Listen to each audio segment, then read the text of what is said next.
this is Tiny Green Farm with our latest video on how to grow microgreens in soil.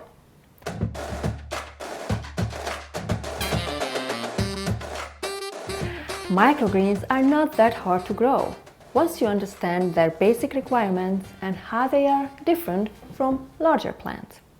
If you would like to try your hands at growing them yourself at home, here is a step-by-step guide to help you succeed. Step number 1 is choosing and buying your seeds. First, you need to decide what you're going to grow. There are at least 100 varieties, so there are plenty of choices. To make it easier, select varieties that you have tried and liked, or ones that are easy to grow. Some good choices for beginners include radish, red cabbage, arugula, broccoli, mustard, and peas. When you buy seeds, make sure to buy ones that are specifically designated as microgreen or spreading seeds. Also select seeds that are organic or untreated to avoid contamination from chemicals and pesticides. Step number 2 is choosing containers and soil. You'll need to find some suitable containers to grow your microgreens in. You have several options. You can recycle any plastic container. These include tofu containers, clamshell containers that had fruits in them, or any shallow container. It's best to choose ones that have holes in the bottom or that are soft enough so you can punch a few holes for proper water drainage. You can also buy seedling trays that are used by professional growers. These come in different sizes. The standard is 10 by 20 inches, but you can buy smaller 8 by 12 or 10 by 10 containers that will be more suitable for home growing. You need some that have holes and some that don't, so you can stack them. Most of these trays are made of thin plastic, so you can punch or drill holes yourself. When you grow microgreens, you need to find some potting soil or seedling mix that has a fine texture. Outdoor garden soil will not work for microgreens. Seeds germinate better in a loose medium. That's why gardeners use seedling mix. For microgreens, it's a must if you want to get the most out of your seeds. Alternatively, you can use coconut coir, which is also a loose, fine growing medium popular with microgreen growers. Step number 3 is measuring your seeds. In order to get the most use out of the growing material, you need to make sure you sow your seeds dense enough, but not too dense. Some people eyeball it because they have learned from experience. I like to use a seed density calculator to make sure I'm not over or under seeding. This tool allows you to enter the size of your container and will tell you how much seed you need. The reason why you need this is because each seed is of a different size and therefore you'll need very different amounts. For example, for an 8 by 12 tray, you will need 8 tablespoons of peas, but less than a tablespoon of arugula. Step number 4 is soaking the seeds, and it's an optional step.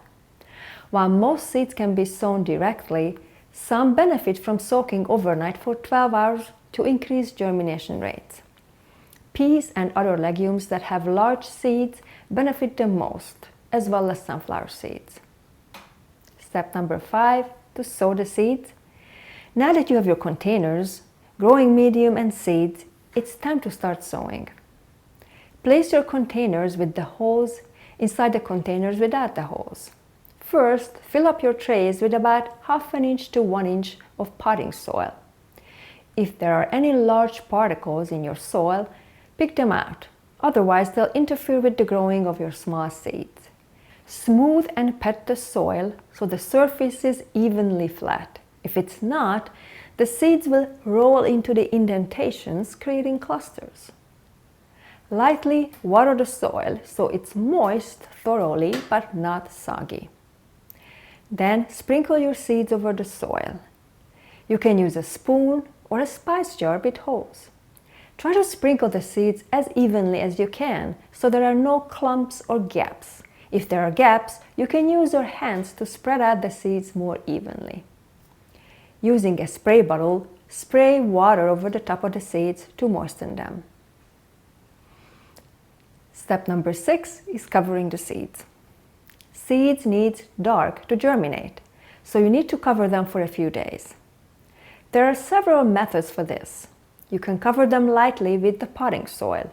You only need a 1/4 inch or less soil to cover them. The smaller the seeds, the less soil you need.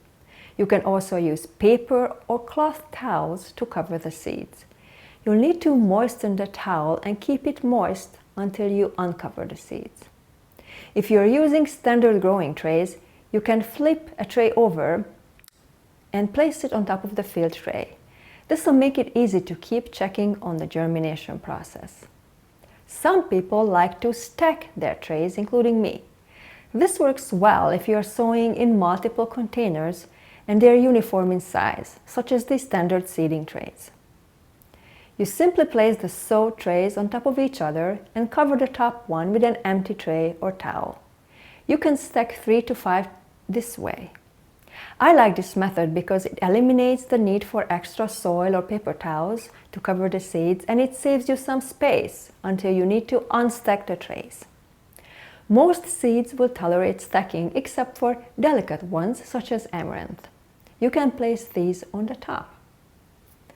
Germinating seeds need to be covered for 1 to 4 days, depending on what you're growing. Step number 7 is weighing the seeds, which is again optional. In addition to covering them, some microgreens benefit from having some weight on them. These include sunflower and peas.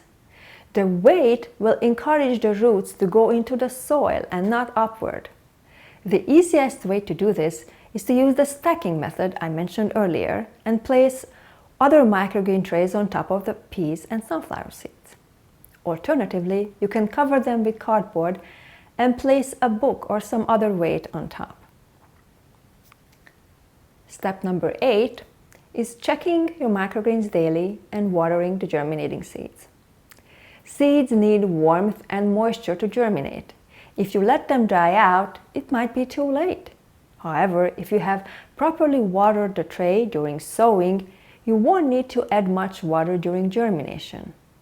If you are using the tray stacking method, just lift up the trays and put them aside, spray each tray with water, and then restack the trays. Most microgreens will take at least 3 days to germinate, except for radish, which could germinate in 2 days. You don't want to uncover the seeds too soon. Wait until most of them germinated and the stems are coming up evenly. If you have planted peas or sunflower seeds, they would be pushing up the stacked trays you weighed them down with. At this point, you can uncover the trays and expose them to light. Step number 9 is creating a lighted area for your microgreens. Once the seeds germinated, they'll need light. If you're growing indoors, it will be challenging to provide enough light. You can supplement any natural light you have with artificial lights. There are also many growing lights which will eliminate the need for any natural light.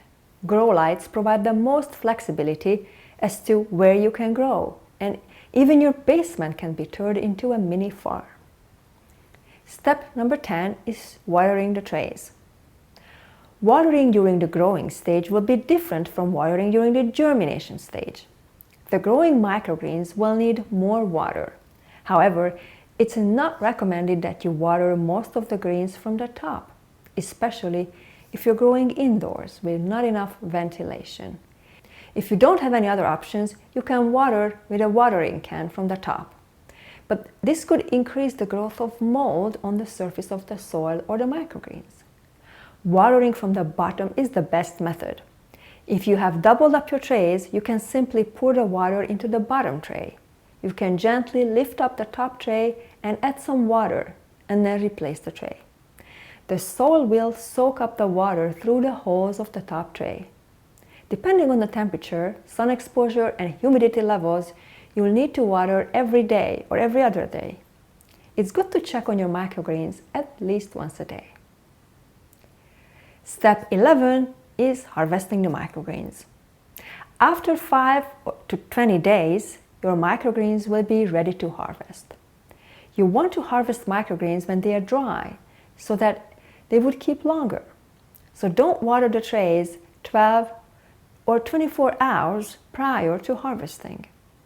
Using sharp scissors is the most effective way to harvest microgreens. With one hand, hold a section of the greens loosely, and with the other, snip the stems close to the surface of the soil. Place it in a bowl and keep going as you were giving the tray a haircut. Step number 12 is storing the greens. Microgreens are rather perishable, but you can extend their shelf life. They can last for a week or even longer in the refrigerator. Make sure they're dry before you put them in the fridge.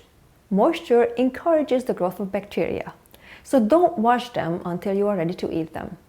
Just give them a quick rinse in a strainer and pat dry with a towel or put them in a salad spinner.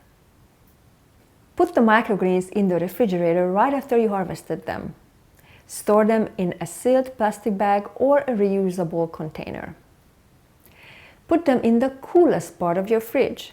If microgreens are stored close to freezing temperatures, they can last 2 weeks or longer. Step number 13 is cleaning up. You need to dispose of or recycle your soil.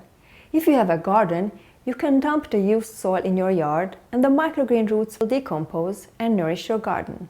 You can also compost the soil in a composting bin and reuse it for growing microgreens. Wash your trays thoroughly with soap and water and dry them properly. You might consider rinsing the trays with a hydrogen peroxide solution to make sure you get rid of any bacteria or mold.